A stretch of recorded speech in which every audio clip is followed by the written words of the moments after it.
Hi guys, Corporal6 here, and although I'm currently busy with real life events, i.e. a baby, I thought I'd shed some light on the new recoil that's been added as part of the Season 9 overhaul. First trialled in the TDM mode Heavy Caliber, there were some obvious immediate changes. Recoil has definitely increased across the board, and weapons now have a distinctive pattern to their recoil, rather than the seemingly random movement from before. The first thing to note is that the recoil has increased overall, massively. However, what was interesting to see when testing is that the recoil hasn't just been bumped up, it now applies increasingly as you hold down the trigger. To illustrate this, check out the recoil from Season 8 on the M4A1. Now, look at the Season 9 recoil. These are both at the same distance from the wall in both cases, 26 meters. Notice how the spacing is equal between rounds in the Season 8 version, whereas it increases over time with the Season 9 recoil. This leads to some interesting effects. Let's look at the position of bullet 20 in both patterns. No surprise, the new recoil has it higher up. Now let's look at bullet 10.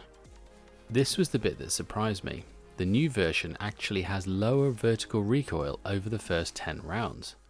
It isn't until the 15th round that the new recoil starts to be greater than the old, and, in fact, if you're firing bursts of 10 rounds or less, you're going to find this new change a noticeable improvement. I need to do some detailed analysis on all the weapons, but at least as a benchmark, it looks like this definitely needs a shift in gameplay for a lot of players. It was always entirely practical to fire off a whole mag at a time before, as the vertical recoil, whilst different per weapon, was consistent. The new recoil definitely favours a playstyle using short bursts of 10 rounds or less.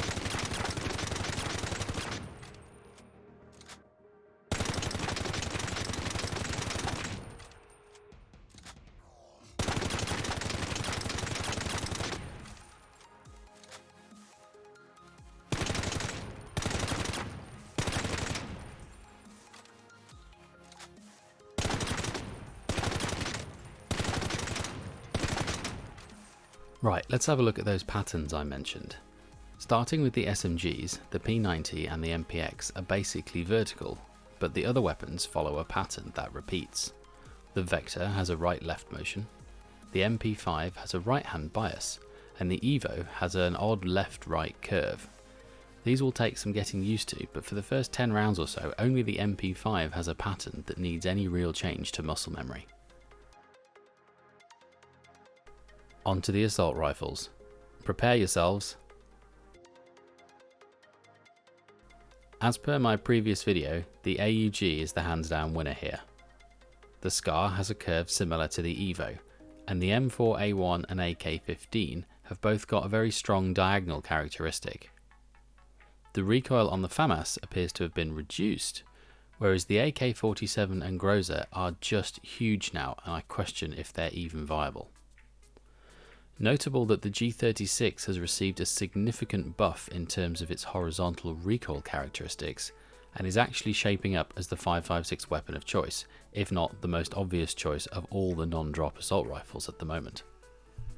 Overall, this change has completely rearranged the order of best and most usable weapons, as well as introduced a real challenge to how they're used, with some previously very popular choices now needing a lot of work. Almost as if the devs wanted to shift focus and get us to try using some of the newer weapons in the game. I'll be following this video up with some more detailed analysis once I get time, so make sure you subscribe so as to not miss them. Thanks for watching, and I'll see you in the next one. Update. I had just completed the previous video when Aurora dropped a new patch with some further updates to the recoil following feedback.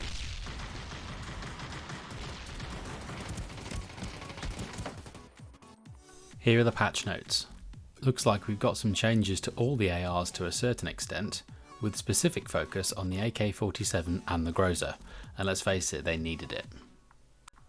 So what does that mean? Well, first I had to retest all the ARs. And here's the results. Firstly, the initial patch, and then secondly, the update. Some major changes here. Despite the wording being slightly in reference to the changes, the Groza in the AK-47 have had really significant reductions in their recoil.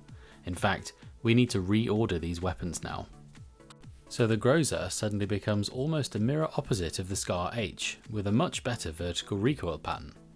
The G36 gets demoted in terms of vertical recoil behind the lvoa-c and the M4A1, and the FAMAS moves to the end of the list in terms of vertical recoil, which is more in line with how it behaved beforehand. Very keen to see how this affects gameplay. Watch this space for more informative videos. Thanks for watching, and I'll see you in the next one.